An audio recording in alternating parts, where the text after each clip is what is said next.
అరే ఇదేంది భయ్యా, నిన్నేమంటే బ్యాటింగ్ లో అశ్విన్ జడేజా ఎగబడ్డారు, ఈ రోజేమంటే బౌలింగ్ లో బూమ్రా, ఆకాశ్ దీపు, సిరాజు ఎగబడ్డారు. ఇలాగైతే మేము గెలిచేది పక్కన పెట్టు, మీతో క్లోజ్ తో కూడా వచ్చే అవకాశం లేకుండా పోతుంది. లాస్ట్ మ్యాచ్ పాకిస్తాన్ తో గెలిచేపాటికి మా ప్లేయర్లకంతా కొంచెం బూస్ట్ ఉండే, ఈ మ్యాచ్ తో ఉన్న కాన్ఫిడెన్స్ అంతా సర్వనాశనం అయిపోతుంది. అరే శాంటు తమ్ముడు, మాతో మీకు పోలికేంటి చెప్పు, మీరంతా పిల్ల బచ్చాలు, మిమ్మల్ని ఊతి పడేస్తాం.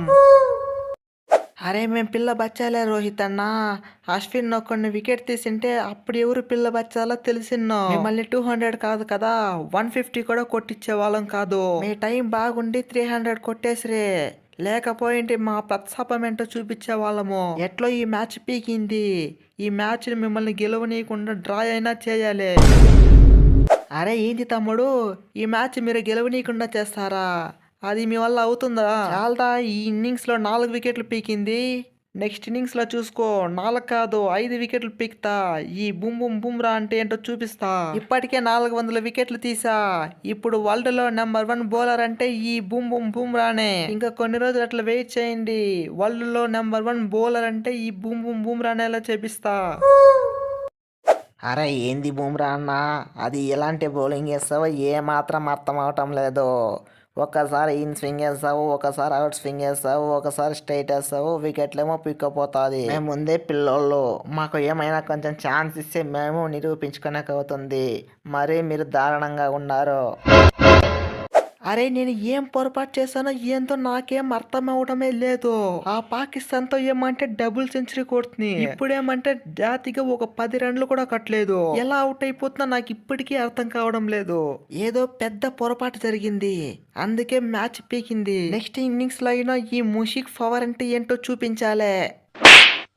అరే ముషీబాయ్, నీకు పవర్ ఉంటే కదా చూపించుకోనాకి, ఏదో పాకిస్తాన్ దగ్గర గుడ్డి గుడ్డిగా కొట్టేసివి, అలాగే మా దగ్గర కొడుతుంటే చూసుకొని ఉండడానికి ఏమైనా మేము చిన్న పిల్లల్లా కనిపిస్తున్నామా? ఉన్నదే మా దగ్గర అంతా మాస్ ప్లేయర్లు, ఒక్కొక్కరికి షాల్తీలు లేచేలా చేశాము.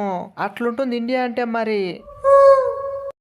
అరే what a batting Pant bro, injure నుంచి వచ్చినప్పటి నుంచి మంచి కంబ్యాక్ అయితే ఇస్తున్నావు. అది T20లో అయినా టెస్టుల్లో అయినా ఎక్సలెంట్ పర్ఫార్మెన్స్. నువ్వైతే ఆ ఫామ్ నే కంటిన్యూ చేసి ఇచ్చి పడేయి. అరే థ్యాంక్ యూ రోహిత్ బ్రో, నువ్వు చెప్పావు కదా, ఇక చూసుకో గుద్దు పడేస్తా మరి. తెలుసు కదా పంతతో మామూలుగా ఉండదు మరి, ఒక్కొక్కడికి దడ పుట్టించడమే. అరే ఏమైంది గిల్ తమ్ముడు, కొంచెం తడబడుతున్నట్లున్నావు, కాన్ఫిడెన్స్ గా ఆడాలి తమ్ముడు, అప్పుడే మన మీద మనకు నమ్మకం వస్తుంది. నువ్వేమంటే భయపడుతూ ఆడుతున్నట్టున్నావు. అందుకే రోహిత్ అన్న, ఫస్ట్ మ్యాచ్ లో నేను 6 రన్స్, సెకండ్ మ్యాచ్ లో 5 రన్స్ కొట్టింది, ఎట్లో అట్లా 33 రన్స్ కొట్టాను. అది మెచ్చుకోకుండా నువ్వు ఇట్లా ఆడాలి అట్లా ఆడాలంటే ఎలా ఆడేది చెప్పు. అరే ఈ పంచ్ పలకనందాకే పంచ, 2 మ్యాచ్లు సరిగ్గా ఆడుకోపోయేపాటికి నన్నే కేర్లెస్ చేస్తుండు. నెక్స్ట్ మ్యాచ్ లో చూపిస్తా చూడి ఈ రోహిత్ పవర్ ఏంటో. ఈ హిట్ మ్యాన్ ఒక్కసారిగా గర్జిస్తే ఎలా ఉంటుందో చూస్తారు.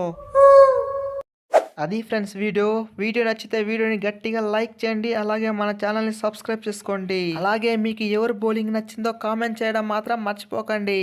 Okay guys, see in the next one.